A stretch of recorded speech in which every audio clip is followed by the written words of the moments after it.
কিরকম ব্যাকগ্রাউন্ড মানে কে কিরকম পরিবার থেকে আসছে এগুলো আপনারা না জানলেও আপনাদের হাজবেন্ডের কাছে জেনে নেবেন, ছেলের কাছে জেনে নেবেন, ভাইয়ের কাছ থেকে জেনে নেবেন।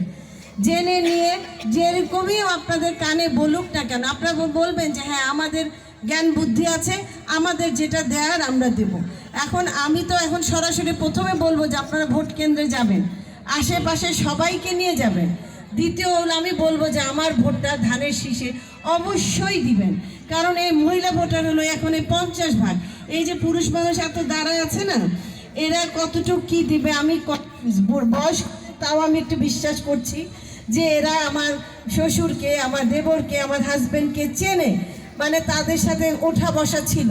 এখন এই ইয়াং ভোটার যাদেরকে জেনজি বলে বা যারা ভোটার, আশা করছি তারা অনেক স্মার্ট, তাদের হাতে স্মার্টফোন থাকে, তারা এই ফোন দিয়ে সব কিছুই জানে, দেখছে, বুঝতেছে, তারা অনেক জ্ঞানী গুণী। ইভেন আমরা যারা বয়স্ক আমাদের চেয়েও তারা অনেক বেশি জ্ঞান রাখে বলে আমি বিশ্বাস করি।